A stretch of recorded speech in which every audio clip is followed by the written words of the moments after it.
Dr. Datis is an associate clinical professor at Loma Linda University School of Medicine. He's contributed significantly to the field of functional neurology as an educator, author, and researcher. He developed several postgraduate programs, protocols, examination forms, and questionnaire forms in the field of functional neurology that are being used by thousands of healthcare professionals. In fact, he's the person credited with integrating the functional medicine model with rehabilitative neurology to evolve this specialty into a more comprehensive treatment model of brain dysfunction. He's the author of the best-selling book, Why Isn't My Brain Working? This book has received hundreds of positive testimonials and 5-star reviews from readers throughout the world and is being translated into several other languages. Many reviewers have called his book the most complete and innovative compilation of work for functional neurology nutritional concepts. Dr. Kharrazian teaches neuroscience and human brain dissection at Bastyr University, California, and is an adjunct professor at National University of Health Sciences, where he's developing postgraduate programs in functional neurology. He has developed a 30-part neuroendocrine immune series and a Mastering Brain Chemistry course that have been taught to thousands of healthcare professionals throughout the country and approved by the University of Bridgeport Postgraduate Department. Dr. Kharrazian is also a faculty member of the Institute for Functional Medicine and supports program development in functional medicine, functional neurology, neurological physical examination, and neurology diagnostic applications to brain-based disorders. The IFM provides medical physicians with continuing medical education credits required for physician licensure and is accredited by the Accreditation Council for Continuing Medical Education. Dr. Kharrazian completed a 1-year postdoctorate clinical scholar research program at Harvard Medical School and is an associate alumni member of Harvard University and Harvard Medical School. He has published several scientific papers in the field of nutrition, autoimmunity, toxicology, and he's conducting research in autoimmune molecular mimicry and environmentally induced immune reactivity. Dr. Kharrazian is also the author of the best-selling book, Why Do I Still Have Thyroid Symptoms When My Lab Tests Are Normal? This book led readers to develop the largest Hashimoto's community on Facebook, and that's called Hashimoto's 411. The book also inspired the development of a nonprofit patient advocacy group. That group's called Hashimoto's Awareness. So these groups support thyroid patients from all around the world. As an educator, researcher, and clinician, Dr. Kharrazian has blended his scientific research with clinical experience to develop effective concepts and applications for complex health disorders, which have been used by thousands of healthcare professionals and patients around the world. You are going to be amazed at the interview today. We're going to be talking about SIBO, small intestinal bowel overgrowth. This is a problem that affects millions, probably easily, we can say hundreds of millions of people. And the title of our talk today is Neuroendocrine Immune Axis of Small Intestine Bacteria Overgrowth, SIBO. Welcome, Dr. Kharrazian. Thank you so much for joining us. This is going to be a fantastic interview and on a topic everybody's really interested in right now, SIBO or SIBO. I've heard it pronounced both ways. So I'd like you to pronounce it properly for us, but then let's go into what is SIBO. And you had sent me over a title, Neuroendocrine Immune Axis of Small Intestinal Bowel Overgrowth, which is a lot, quite a mouthful. So I wanted to also have you define, if you would, what is a neuroendocrine immune axis and how is that connected to small bacterial overgrowth? And I'll let you kind of run with it. Well, thank you, Donna. It's always a pleasure to speak with you. Small intestinal bacterial overgrowth, is short. SIBO is short for small intestinal bacterial overgrowth. And then one of the things I wanted to talk about was really this access, this web, as you say, when people start to have this bacterial overgrowth in their small intestine and the effects on the immune system, the effects on the brain, and then how the brain and immune system affects it. This creates this complex web. And for most people that have chronic disorders, they usually end up in a complex web.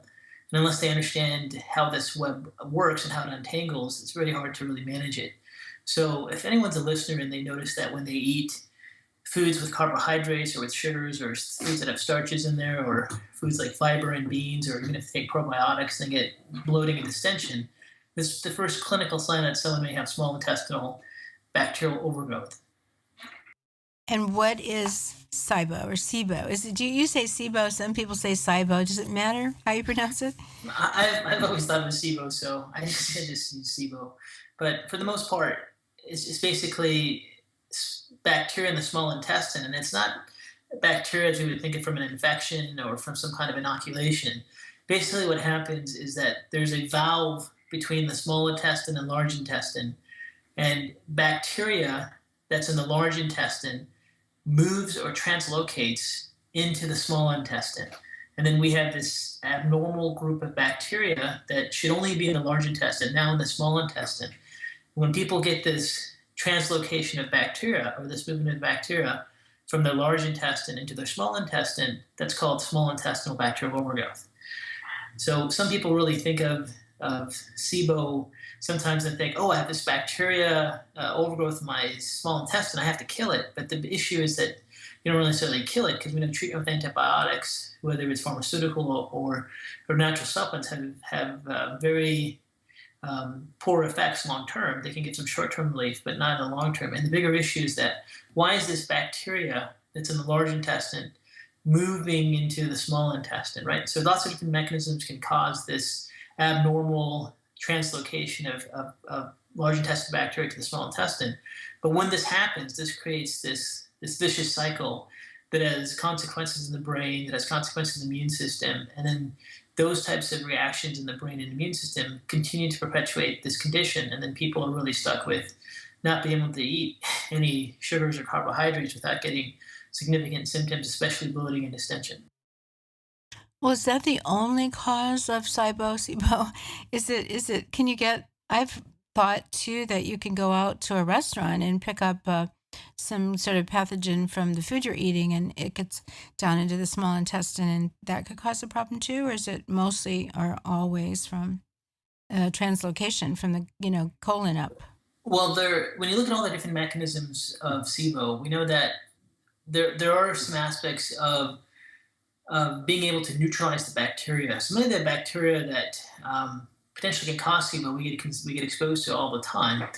But one of the mechanisms of causing SIBO from a model of ingestion is just that you don't have enough hydrochloric acid. So there's some clear papers in the scientific literature that show that when people take antacid medications like protein pump inhibitors, they're at high risk for developing SIBO, and some have said as high as 50 to 80% of people that take antacid medications on a chronic basis end up with some aspect of SIBO.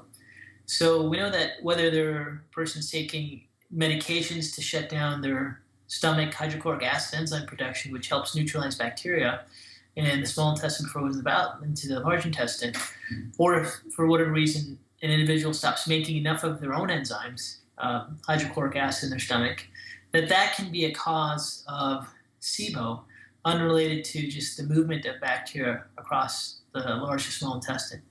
But what's very interesting is that there are some conditions, rarer conditions, like people get radiation therapy. They actually damage their what they call migrating motor complex, which are these nerves that move food and control valves. That can cause SIBO. Some people that have very severe immunodeficiency, people that are suffering from things like AIDS, for example, they can end up SIBO from a weak immune system. But for the most part, the biggest issue is that something is impacting a group and bundle of nerves in the intestines that are called migrating motor complexes. And these nerves control motility, but they also control valve function. So we know that when people have chronic inflammation in their intestines, whether it's celiac disease or it's inflammatory bowel disease or that chronic diabetes or chronic pancreatitis, the inflammation in their intestine actually starts to destroy these migrating motor complex nerves, and then they lose the ability to control their motility or the movement of food in their valves, and then they get this abnormal environment where this bacteria starts to move from the large intestine into the small intestine. Let's talk a little bit more about that migrating motor complex because this will be the first time anyone's ever heard about that. We know there's movement and, that food moves through the intestines thanks to our peristalsis, but this is separate, right? Right.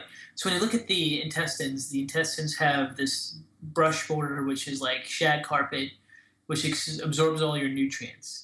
But right around that, there's this smooth muscle, and the smooth muscle contracts, so you're able to move food all the way, from your small intestine all the way out to your colon, and that's the whole aspect of digestion and movement.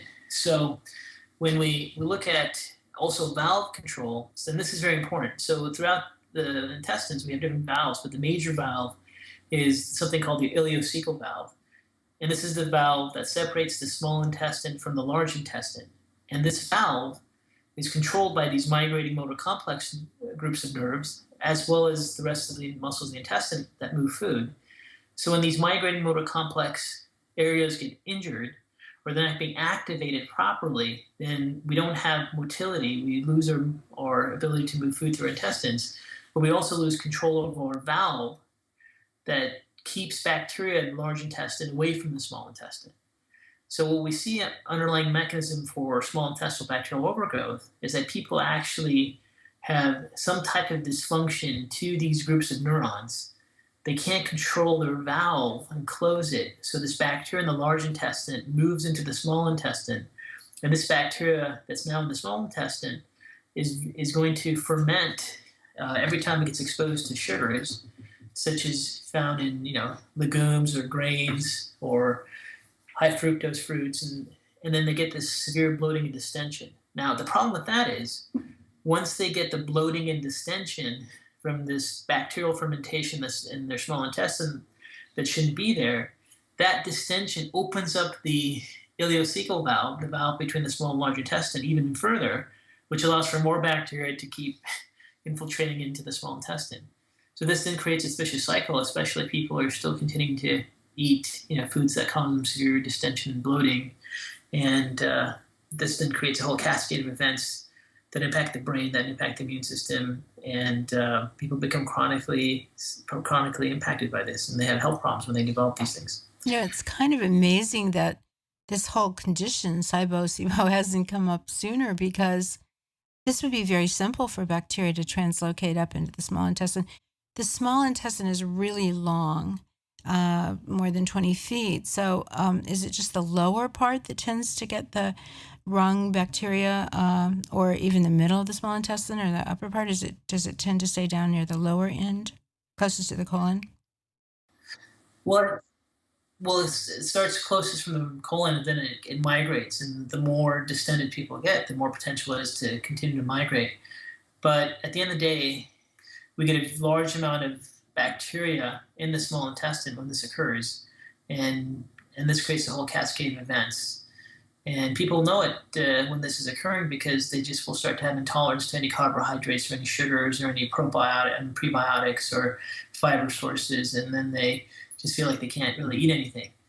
So there was a great paper that was published in the Journal of Clinical Gastroenterology, and they found that 66% of people with celiac disease who are off gluten that have persistent symptoms actually have SIBO. They found 78% of people that have an irritable bowel syndrome actually have SIBO, and 90% of alcoholics have SIBO.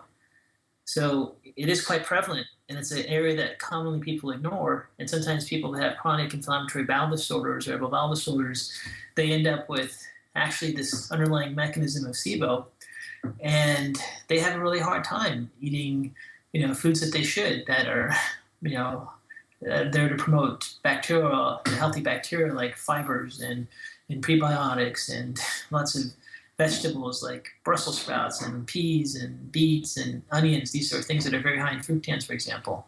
And then they're very frustrated because they're supposed to do all the right things to support their bowel, but every time they eat those types of foods, they end up feeling worse. Mm-hmm.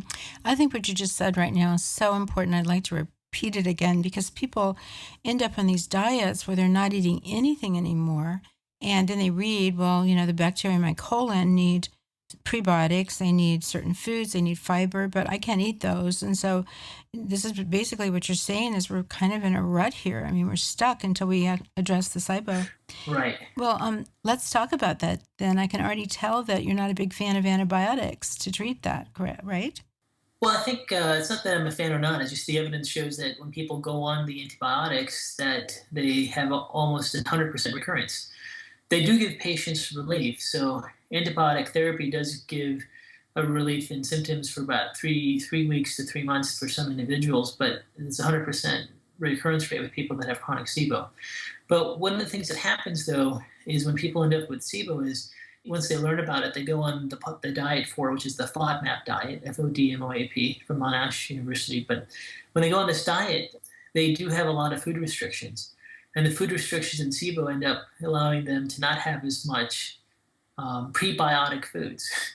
And then when they end up having not enough prebiotic foods, they immediately start to become deficient in the production of short-chain fatty acids, like propionate and butyrate and acetate. And these are critical for energy for the brain, that those are fuel sources for the brain. And those short-chain fatty acids have a major impact on our overall mood and our ability to focus and concentrate. So we start to see the brain go down as people start to get SIBO. And then this inflammatory cascade creates this the whole leaky gut model as well. And that's why when people just take nutrients to support their leaky gut, they never really fix it because they have this ongoing SIBO mechanism. And then those inflammatory cascades impact the brain. And here's the interesting thing. What controls the migrating motor complex to control the valves and cause moves to food is the brain.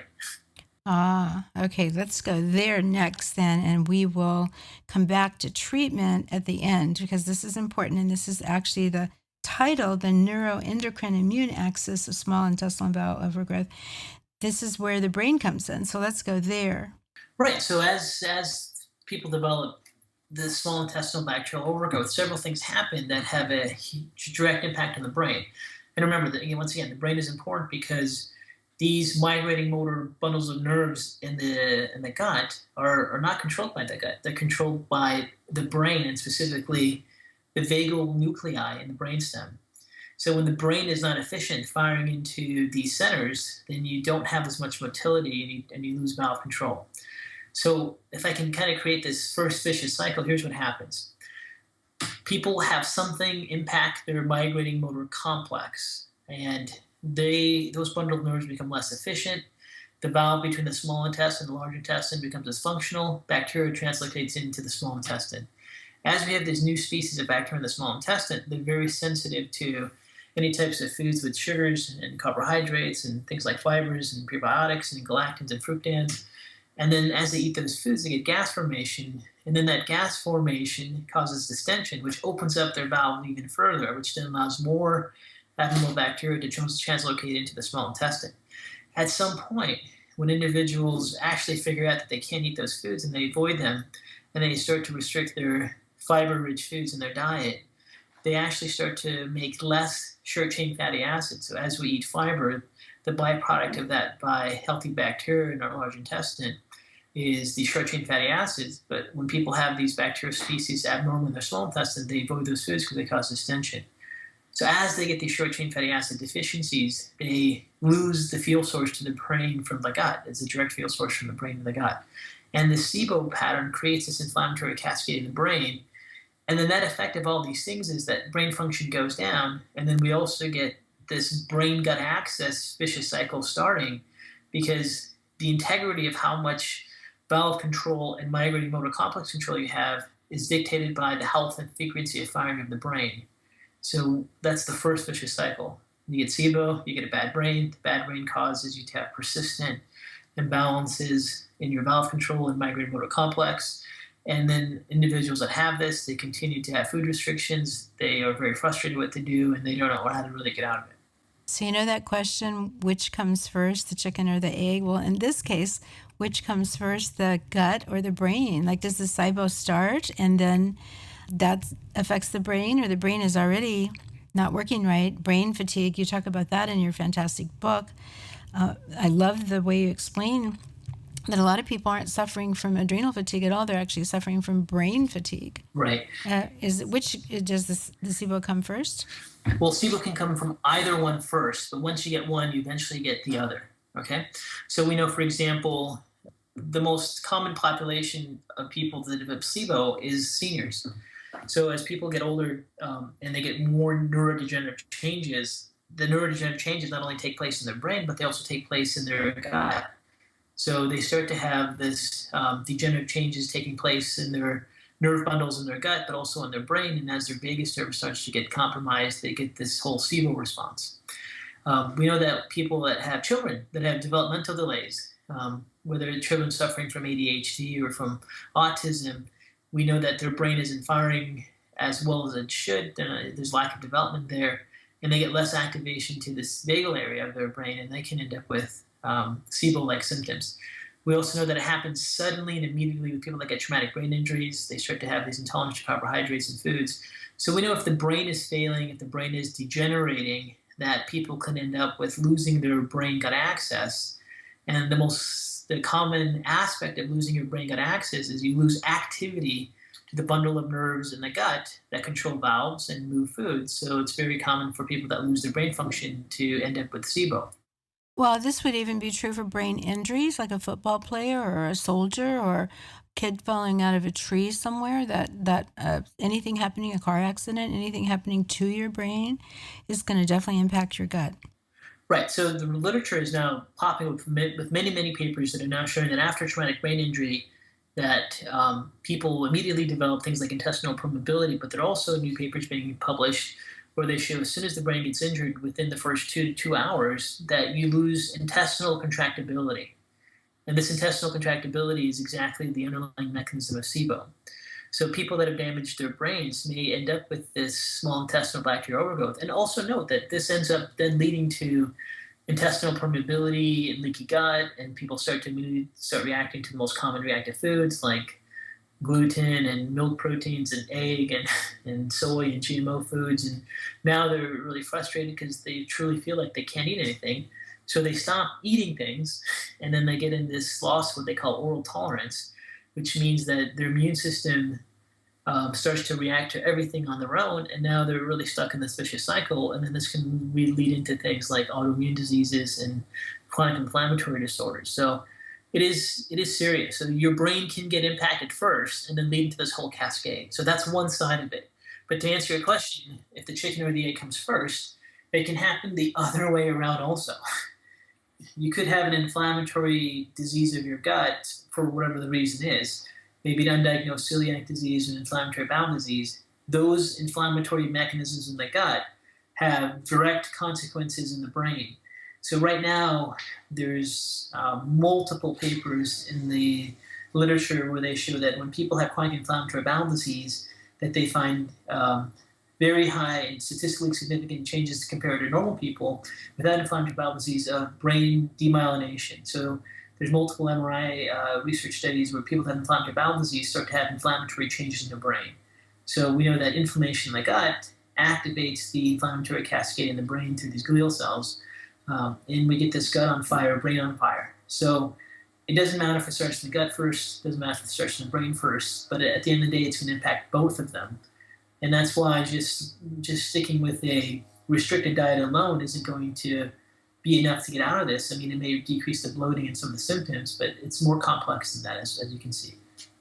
You know, I just had this thought, though, that we're talking about the gut and the brain, but we have this endothelial lining in the gut, this one layer thick lining that keeps the bad stuff in our gut that's supposed to stay in the gut's not supposed to leak through into the body. But it's always amazed me. It's just one layer thick. And then that's true in our blood vessels and arteries and so on for the heart. And that's true for the brain. So, we could pull the heart into this whole picture too, heart disease. Wouldn't you say? I mean, if you've got a gut problem, if you've got SIBO, even your cardiovascular system is being affected. Well, a lot of the research associated with the gut relation to cardiovascular disease is from what are called breach of gram-negative bacteria called lipopolysaccharides. So when people get the breach of their intestinal barrier and these lipopolysaccharides spread throughout the body and they become systemic, they do have an impact on vessels and coronary vessels. They do cause inflammatory changes in them, which then leads to the whole plaquing model. Unrelated to the cholesterol theory, it's just the inflammatory model related to lipopolysaccharide breach.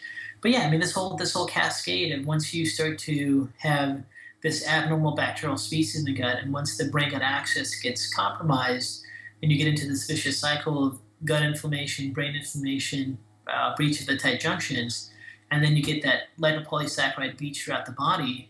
I mean, anything is up for grabs. That's why there's such diverse symptoms when people lose their intestinal integrity. That's why a lot of doctors start there at the gut. First fix the gut. I hear that all the time today. It's kind of a motto. Right. But it's not always correct. And for most cases of SIBO, it's a failing model because sometimes you have to treat the brain first. Gosh, that's so fascinating. And this is, and in all honesty, it's best to treat both at the same time, but you can't neglect the brain. So what we see all the time in our clinical practice and all the practitioners that, we get a chance to train is that they're very frustrated until they learn that there's a brain model to this. So if you have someone who has chronic neurological motility issues because their migrating motor complex is off, you can't fix that with a supplement for the gut. And you can't fix that with a diet. You have to change the activity of the brain. You have to make the brain healthier. So this is where we have to start with a lot of people that have chronic SIBO issues. So many times people start with the gut and start with the gut and start with the gut, but they fail with these people that are in this chronic SIBO pattern that really have their brain to gut access impaired. And so I really wanted to make sure we talk about some ways to help listeners know what they can do about that and really think about maybe if they've been treating their gut for the past 5-10 years and nothing's really making a change there, that maybe they're going on the wrong part of the web here, maybe not addressing the whole thing. Gosh, this is just amazing. I have never heard anyone say this before. It's amazing to treat the brain. So let's go there. And I'd like to talk about stress too, whichever one you want to do first, because stress has such an impact on both systems, on the brain, on every system, on the brain, on the gut, certainly. But is that a factor in treating the brain, is controlling stress? I would think so. Yes and no. I mean, for the most part, stress causes breach of the blood-brain barrier. Stress causes breach of the intestinal barrier. Stress creates a sympathetic tone where you lose peristalsis, and that impacts the whole SIBO pattern even further. Stress causes activation of something called Th17, which causes inflammatory cascade. Stress causes cortisol releases, which cause atrophy of the brain. There's a whole list of things that stress causes on the brain, but you're not going to reduce your stress and get rid of this vicious cycle. Okay, it can take some of the edge off. So let's talk about what we see have the biggest impact when you're trying to treat this from a brain-gut axis. Okay, and in my book, Why Isn't My Brain Working? I have a whole chapter on this brain-gut axis and go into some of the exercises we do to improve it. But let me give you the summary for the listeners because I know a lot of people may have not read it. They should read this book. It's a classic. It's an amazing book. Well, thank you. So one of the things that we first want to do is when we see that there is a persistent gut model or a brain gut model, we want to make sure that we start to activate the brain, that we really want to activate specifically the vagus nuclei of the brain. So the way this works is your brain is constantly getting feedback from different receptors, sound receptors, light receptors, you have cognitive processing, you have gravitational pulls impacting your brain, but your brain has this so-called frequency of firing that it's firing at some level all throughout the day. And then how your brain then fires and projects into the brain stem, and in that area you have an area called the vagus. So the greater brain activity you have, the greater activation you have to this vagal area, and that vagal area controls motility and swallowing. Okay, now some big clues that you may have a brain-gut axis issue is you have poor brain function, you have poor memory, you can't focus, you can't concentrate, you've had a history of head injury, you have difficulty swallowing supplements. Swallowing supplements is all brain function, it's all vagal. If any of those things are common in history, it's very likely that there could be a lack of activation of the brain to the vagus. And then the vagus nuclei in the brainstem, they fire into the intestinal tract, and then in the intestinal tract, they activate those migrating motor complexes to move food, but also then to control a valve that separates small and large intestine bacteria. So what we do is we have people that have this gargle with large amounts of water, like 3 large glasses of water throughout the day. And that gargling activates the muscles in the back of the throat called the palate muscles, and those activate the vagus. So as they gargle throughout the day, we get that activation to their vagus, and then we have this improvement in motility and improvement in this brain gut access. We also have individuals then start to really focus on their brain health, because as they improve their brain health, it's going to be different for each individual, they can then increase their health of brain activity to the vagus. And then that's kind of a overlooked area when we see people that have chronic SIBOs, that they're just neglecting their brain health, and we need them to actually activate their vagus so they can start changing this vicious cycle. I know breathing activates the vagus too. Breathing has a greater impact on the pneumataxic centers related to the vagus for respiration, but not as much with the micromotor complex. So we get much of a greater effect through gargling, but breathing and meditation do have positive benefits for sure that can be added, but I would still encourage gargling. And so just nothing in the water, just water? Yeah, just plain water. The goal isn't the nutrient that you can put anything you want in there. The goal is just to activate those muscles in the back of the throat. So it could literally be any fluid, but water is obviously the easiest. And people want to do this several times throughout the day, and they want to do it aggressively to the point where their eyes are tearing. And for some people, if they're really compromised, when they gargle aggressively, they won't tear, and as they get better, they'll start to have tearing. And do you swallow the water, or do you just spit it out? So once you gargle, you can swallow it or you can spit it out, but as long as you activate those muscles in the back. So you've heard people make that gargling noise when they gargle. That those muscles in the back of the throat that are activating the vagus do that, or controlled by the vagus. So as we fire those muscles there, we fire the entire vagomotor complex, and that vagomotor complex has projections to the gut, and that's where we see the effects of that motility issue. Wow, that's amazing. Just one simple thing like that. Wow, that's just amazing. So what can people expect if they gargle? Will they actually see a change in their, pairs? Well, that's the most diagnostic thing. I mean, some people, if they gargle aggressively enough, some people immediately know their distension and bloating goes away. Some people will notice they have better bowel movements that day. Now, if they do, that is very diagnostic, and then that's not the only treatment. Then you have to go, man, I really have to fix my brain, because my lack of brain activity is really causing this to not activate my vagus. And part of the reason I picked this topic is I really wanted to share this with your listeners, because I think we all see so many chronic patients throughout the country, and so many of them have this model as part of their small intestinal bacterial overgrowth, and no one's really mentioning any of this. So we want to get this information out to as many people suffering, so they have some things that they may have not employed that maybe can turn them around a little bit. Well, we have tens of thousands of practitioners listening as well, so I'm sure this is brand new knowledge to them too. It's good for both groups. This is amazing. I've never heard this before, and it's so simple. So let's go on to talk more about just fixing the brain. It sounds like it must be a difficult thing to do, especially if you are older and your memory's poor and your hormones aren't working and so on. Where do you start? Well, when it comes to treating the brain, again, we really want to focus on lifestyle mechanisms more than just nutrients. And I think for both patients and practitioners, when they think of treating something, they really think about, well, what's the supplement I take for that? And do I take fish oils? Do I take CoQ10? What do I do to support my brain? And the answer is, well, it's not really that simple. So one of the things that we try to teach in the model that we do is we want to look for mechanisms that impact brain function. So circulation to brain is a key issue. Proper steady supply of glucose to the brain is a key issue. Neuroinflammation to the brain is a key issue. So what we try to do is we try to find mechanisms that are impairing the brain versus just giving people, a whole list of supplements to take for the brain. And in my brain book, Why Isn't My Brain Working? What I did in that book is I started each chapter with a list of symptoms, and if those lists of symptoms apply to you, then that explains that that's an area you need to focus in on. So, for example, if people have cold hands and cold feet, and they have the hair falling all the time, and the nail beds are white, those are all signs that they may have poor circulation issues. If they have poor circulation to the hands and feet, they definitely have poor circulation to the brain. So if they have those symptoms, one of the easiest ways to support brain function is to provide them with, the things that we know increase circulation and blood flow to the brain. So that's kind of how we approach the brain. It isn't just a single nutrient. We're trying to find the mechanism that has an impact on that.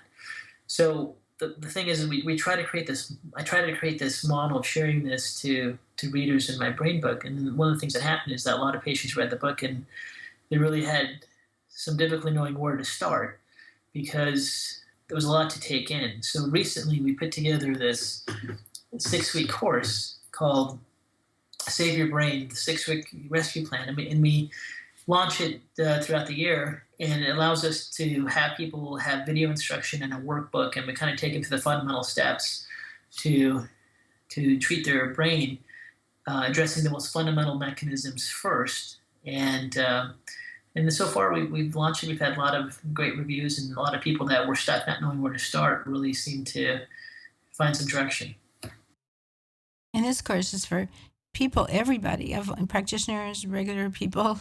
Anyone can take it, right? Yeah, it's for anyone, and it was really initially designed for readers of our brain book that needed some help knowing where to start. So a lot of people, we got a lot of feedback from the brain book. Hey, this information is really great, but I still don't know what to do. I'm not sure how it applies to me or where to start. So that was really the intention. So it is designed for everybody, not just licensed healthcare practitioners.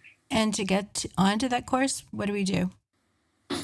Oh, you can just go to drknews.com, drknews.com, and then we talk about how the course is available and how it works, and if anyone's interested, they can just visit the site.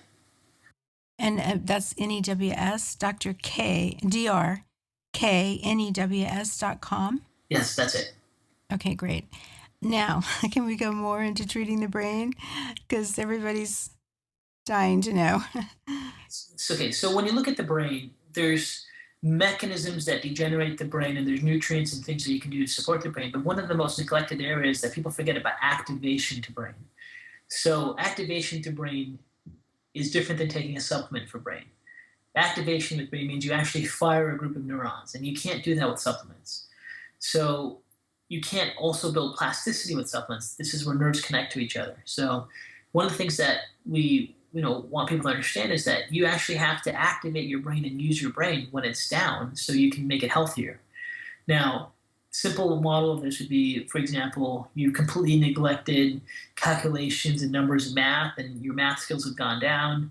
Well, that area of your brain, your left frontal temporal parietal areas that are associated with math and calculations, over time will start to degenerate, and that will decrease the integrity of your brain. And as your brain function goes down, you get less activity to your vagus. So one of the key things is a simple way we always look at brain rehab is to go, what are you bad at? What can't you do? And then we try to rehab people for those types of things, or have them do those things. Now, if you don't know what to do, it's because it's difficult. And we, in our 6-week program, we teach people how to find what areas they need to rehab. But if you're just a listener, here's the simplest thing. Just do physical exercise. Physical exercise beyond just sitting on a treadmill, sitting on a bike or on a treadmill, has impacts on brain. So the more you engage your balance centers, the more you engage coordination, the healthier it is for your brain. And no supplement in the world can change brain activation like exercise. So we also know there's a lot of research that is showing that exercise itself activates the release of something called BDNF, brain-derived neurotropic factor, and that's the chemical that allows neurons to branch into each other, right?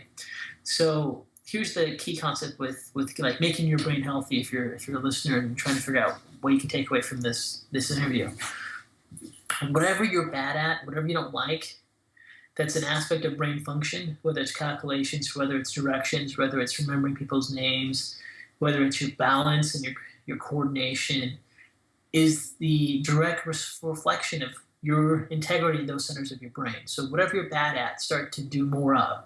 So if your balance is terrible, then work on your balance.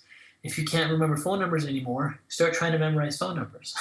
If you're really bad with directions, really try to give yourself exercises where you're trying to drive into areas and use it as a learning task or do things. Do whatever you can to encourage deficits in your brain to become healthier. What people tend to do is when they have a deficit in the brain, they just continue to ignore it and continue to ignore those activities, and then that causes further degeneration of the brain. Outside of that, physically exercise, but don't just go on a treadmill or sit on a stationary bike, because that's not going to cause much activation to your brain. Try to do exercises where you're really engaging in balance and coordination and movement. Those things all have very powerful aspects of firing the brain in multiple areas. And then as you exercise and get your heart rate up, you get more blood flow to brain, and you actually activate the brain instead of just taking a nutrient. Now, once you've done some type of activation to brain, then sometimes activation to brain could be like you're learning a new language.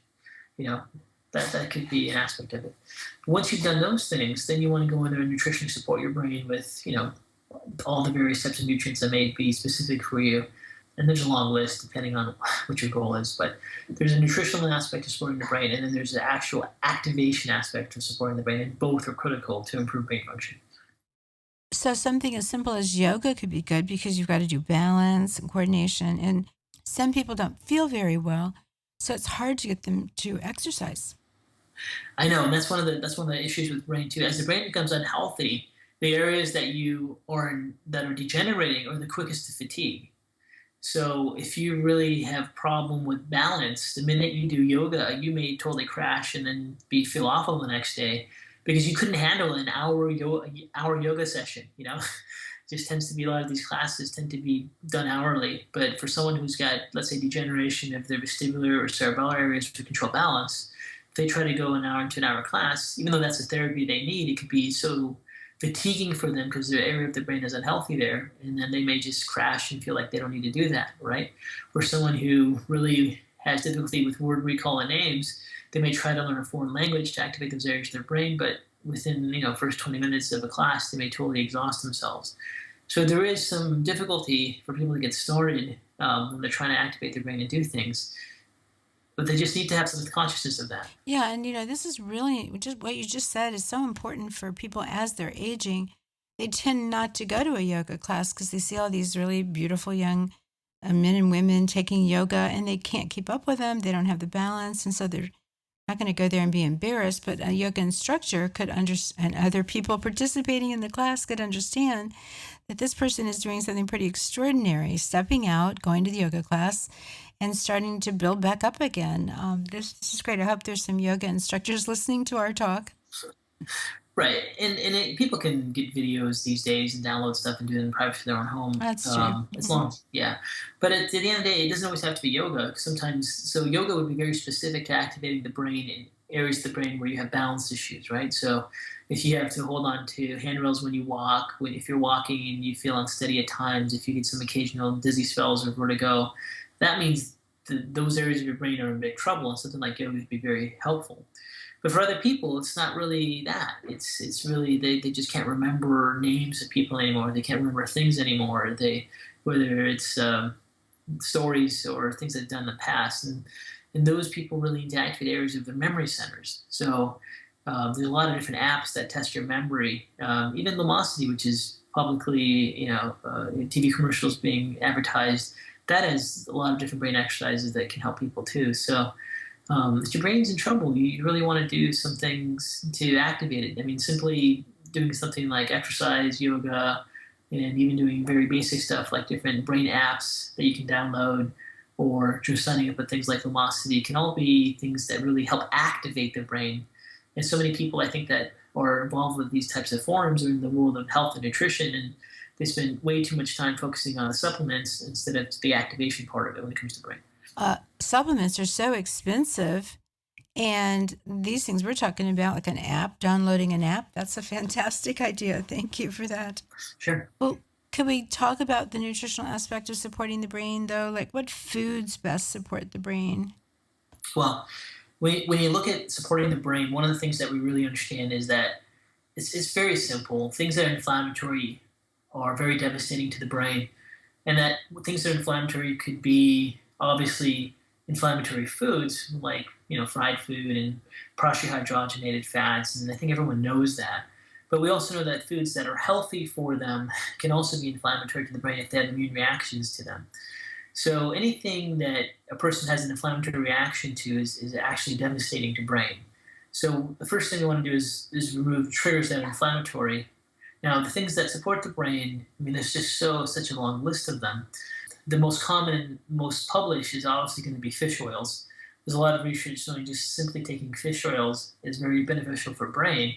But as research continues, they're finding that you need large amounts of fish oils. That taking like 1,000 milligrams or one capsule a day is completely different than taking 10,000, milligrams of fish oils per day. So that's changing. But again, people have to consider if they're getting a blood thinning effect and if it's contraindication for some of the medications they're on. So that's it's hard to say everyone should be on very high doses, but the research is showing that doses of fish oils, for example, are having the highest impact. Now, as far as supplements go for the brain, the most generic thing to say is that support the brain's mitochondria, and antioxidants like alpha-lipoic acid and acetylcysteine. Those are things that you can use to raise something called glutathione to protect the brain. But to be quite honest with you, we don't really see huge clinical immediate benefit when people do those things. We see a better benefit to brain when people stabilize their blood sugar if they're hypoglycemic, or if they control their insulin if they're pre-diabetic, or they reduce their inflammation. So I'm just typically not the guy that really looks at brain and go, here's your list of supplements. So it's hard for me to just directly give you the list of stuff because we're again more focused on the mechanisms. Mm-hmm. And keeping your blood sugar balanced is just doing something. Reducing stress is in that group of things you need to do. Avoiding sugars, and also there are supplements that help with blood sugar control. But how about hormones? I mean, can you talk more about that? Like, blood sugar control, because that's a huge problem. So many people are insulin resistant, well on their way to diabetes, well on their way to dementia, and also blindness, and that comes along with it. It's just scary, really, when you think like in my generation, the baby boomers, there's 79 million of us, and we're all going to have dementia and be blind. So our kids are going to take care of us. I mean, that's crazy. I think people need to wake up, become really responsible in my generation. I feel very angry about that, actually, because we're going to be a burden, and it's wrong to do that to the next generation. So everything we're talking about, you're really targeting the baby boomer generation. Yeah, I think blood sugar issues, like you said, is a big issue, and it is a major cause of Alzheimer's and dementia development. So much so that they're now referring to Alzheimer's as type 3 diabetes in the scientific literature. They're actually using that term more and more. That what they're finding is that when people have chronic insulin surges from eating too much sugar, they are basically causing this neuroinflammatory change in the brain that promotes Alzheimer's and other types of dementias. So here's the deal. If you're eating meals and you crave sugar and you pass out and get tired after each meal, that means you're getting an insulin surge. The insulin surge then turns on a cascade inflammatory reaction on the brain. So this is what I mean by addressing mechanisms. So for example, if we had someone who is pre-diabetic and they kept eating meals and getting tired and crave sugar after every time they ate, they would immediately notice their brain function goes down after meals, and they may need to close their eyes and can't really process information. If they were taking things like the typical, just taking some fish oils and some N-acetylcysteine, alpha-lipoic acid, all these great things for brain, it wouldn't really matter too much because they still have this driving mechanism causing their brain impairment. They would get a better result if they can control their insulin and their blood sugar spikes through their diet and lifestyle, and then have an immediate clinical effect on their brain. And that's why we always try to focus on the mechanism first versus supplements for the brain, right? So there's mechanisms that have a huge impact on that. So blood sugar is a great example. And we also know that it's very interesting is that when people start to become diabetic and their blood sugar levels start to become so high that the body can't process these sugars very well, those sugars get oxidized to what are called glycosylated end products, and those compounds themselves destroy the migrating motor complex of the gut. So you can have uncontrolled diabetes and end up with SIBO because the end products of sugar metabolism, these glycosylated end products, start to destroy the nerve bundles in the gut as it degenerates the brain as well, right? So those are key things to look at as well. And hormones, I know a lot of people as they age are really afraid men to take testosterone, women to take estrogen because of the, scary information about how dangerous it is and it can cause cancer. And so a lot of women and men are avoiding hormones, and they definitely decline as people age. So what about the hormone brain And what about Okay. the gut? Yeah. So all hormones have, well, let me say it differently. Neurons have receptors for every major hormone. So neurons in the brain and neurons in the gut, including the migrating motor complex, have receptors for thyroid hormones, estrogen, testosterone, and the brain itself actually synthesizes hormones. So we actually have glial cells in the brain that can convert things like pregnenolone and DHEA into estradiol and testosterone. So there is a major influence of hormones on the brain and also on the gut and on this brain gut axis. And we know that the vagal motor nuclei, for example, that controls gut motility and control valves that are so critical for things like SIBO, is just saturated with thyroid receptors. So when people become hypothyroid, we know that motility can really be compromised, right? Now, as far as hormones go in the SIBO model, we know that when people are deficient in hormones, we have accelerated neurodegeneration. So if men or women lose their estrogen or testosterone levels, they have a hard time regenerating their gut lining. But the hormone that has the biggest impact on gut motility in this whole small intestinal bacterial model through motility, causing movement of food and activating the vagus, is actually thyroid hormones. So if you have SIBO, from a hormone perspective, you really want to make sure you're not hypothyroid, and if you are, you want to make sure your levels are controlled. So anyway, so we know hormones have a huge impact on the brain and the gut, and it's critical for you to get that investigated. But here's the thing: there's so many different models of how you should take hormones, right? There's the anti-aging group, and then at one side of the spectrum that says you should have levels in your peak when you're in your 20s, and there's another spectrum where it says all hormones can be dangerous and cause cancer, and then there's all these different models in between. And quite honestly, no one really knows what the right model is as far as from a scientific perspective, and then each person has their own clinical uniqueness to how they respond to hormones. So even from a scientific or even from an individual clinicalized clinical model, no one's really sure what the best approach is. So it really becomes a personalized decision people make about if they want to engage in hormones or not, and then who they see could be giving them totally different advice than someone else. So if you were considering taking hormones and you went to see 5 or 10 different hormone specialists, you would get, without question, 5 or 10 different protocols. So there's a lot of diversity. Mm-hmm. But your book, Why Do I Still Have Thyroid Symptoms When My Lab Tests Are Normal, is a fantastic book as well. I'm sure at this point everybody listening realizes that any book you write is going to be amazing and full of, really different information, like cutting edge information. This book gives you lots and lots of reasons why T4 doesn't convert into T3, but I just did want to tie this in with our gut summit concept here, is that there is thyroid hormone actually made in the gut too. And so could we just, go in that direction for just a minute? Because there's so many people with Hashimoto's. I know you have a fantastic support group for people with Hashimoto's. Yeah, and I think that, thank you for bringing that up. The first book I wrote, Why Do I Still Have Thyroid Symptoms, had a really explosive response, and we developed a lot of interest in the Hashimoto's community, and this wonderful group called the Hashimoto's 411 got developed on Facebook, where people started sharing information with each other, and there was a nonprofit support group called Hashimoto's Awareness that started to be launched from that book, and it just led into so many wonderful things of people communicating with each other and then helping each other. But going to your question of gut and hormones, yeah, we know that when the thyroid synthesizes thyroid hormones, that 93% of it, let's say over 90% of it, is actually T4, and T4 is not the main active thyroid hormone. It has to be converted to T3. So there are these enzymes that are called 5-deiodinase, and there's different types. There's type 1, there's type 2, and different variations of those. And some of these enzymes are found in the gut. Now, the majority of them are found in the liver. But what that tells us is that a lot of metabolism, that the gut itself, if it's healthy, there's a lot of metabolism from actual gut bacteria and different enzymes in the gut, the 5-deiodinases, that help convert T4 to T3.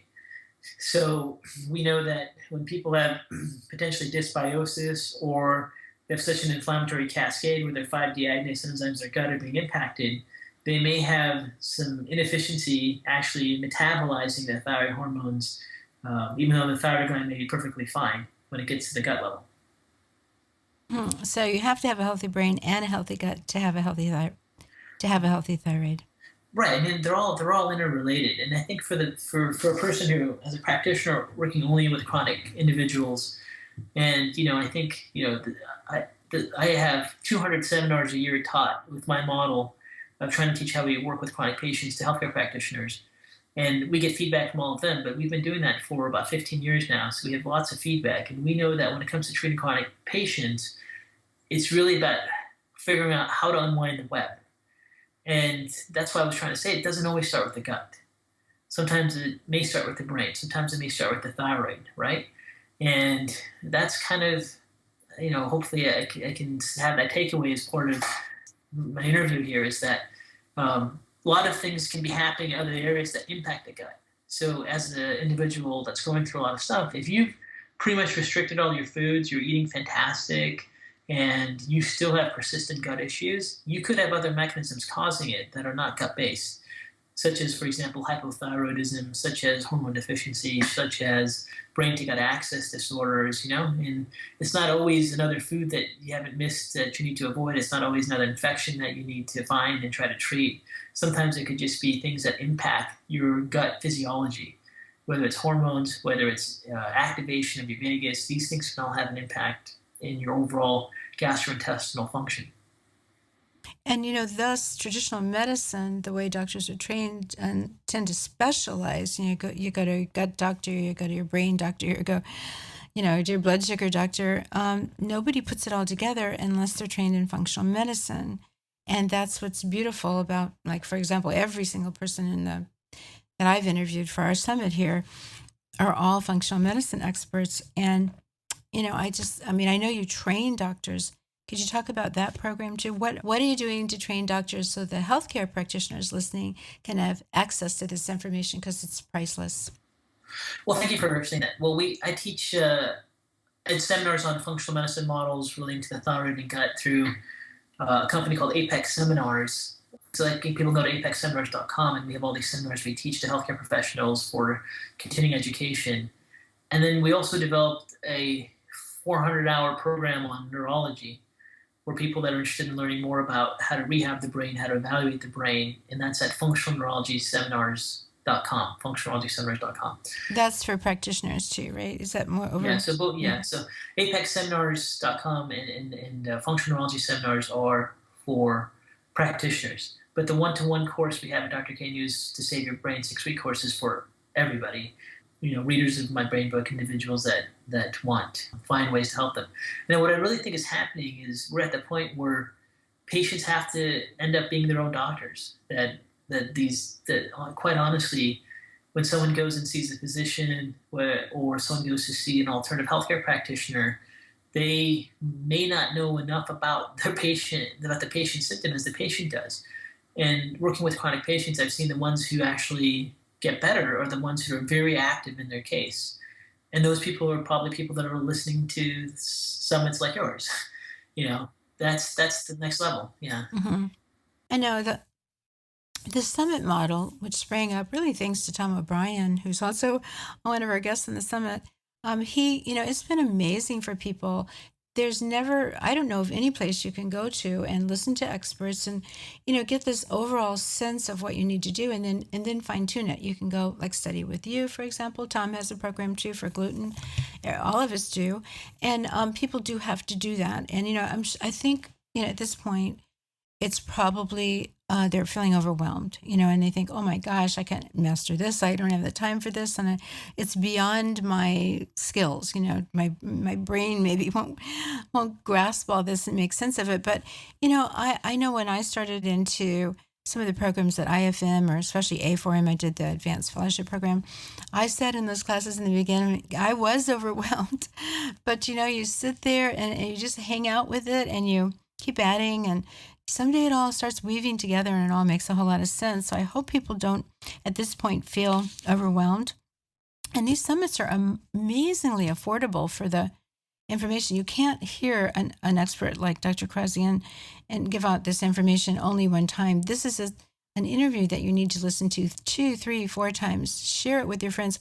When we did the summit before, the first one I did, we literally had support groups forming on the internet all over the world, and people would take an interview and discuss it in that week, that's what they did. I mean, I was shocked. I had no idea would do that. I thought, wow, that's so smart. It's kind of like a book of the month. They were doing a lecture of the week, in their groups.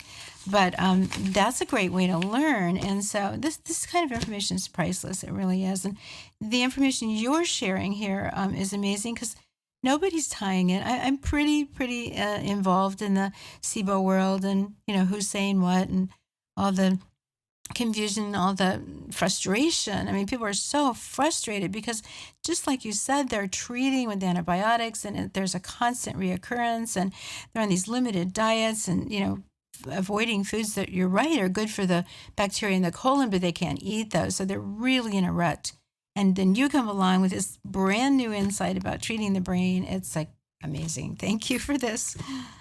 Well, thank you. And we're working on, I tend to write my books in areas where we found a model that helps people, and then we want to try to share with people. So we are working on a SIBO book right now to try to help people untangle the web of what we're seeing effective with clinicians. So, for me, what I do is I kind of read through the literature, and then I kind of put together my own model for my patients, and then I start to teach it to practitioners. And then after practitioners get exposed to it, we get feedback from them. So all of a sudden, we have several thousand people implementing a model that we get feedback on. And I think we have some really great models to help this vicious cycle of SIBO beyond just the FODMAP diet and complete restriction of those foods. And so it's great to share that with people. And I think there's a big movement happening. I think what's happening now is patients are taking control of their own health. They're becoming highly educated. And what we see with patients going to functional medicine practitioners is that they're highly educated and they're highly motivated. And that's really the only chance you have of getting better if you're chronically ill. So for those listening, great job. And I think you're part of a movement that's going to continue. And this notion that healthcare practitioners have all the answers and doctors know everything is being challenged, and that's changing, which is fantastic. Well, I interviewed Dr. Leo Gallen, and his model is you teach the patient, you help them out, you teach them, you show them what to do, and then they never come back to you. And that's really actually different from traditional medicine. They want people to come back and back, and they give you another drug, which doesn't work, so you come back for a different drug, or they refer you on to someone else, and you're caught in the system. Where functional medicine wants you to be responsible and not need doctors anymore. So it's a beautiful model. Right. Well, thank you so much for the work you do in the world. It's just awesome. And for taking the time. You've got to be the businessman in the world to be able to do all that you're doing. I've known about your work for many, many years since you first started doing those Apex seminars. I was actually one of your first students, but I was such a student myself, you never would have noticed me. And all these years later, you've accomplished so much, and you're such a fantastic teacher. So thank you for the work that you do. Donna, thank you so much. You're so kind, and thank you for all the things you're doing. And you really are making a huge impact with everyone out there. So thank you for all you do.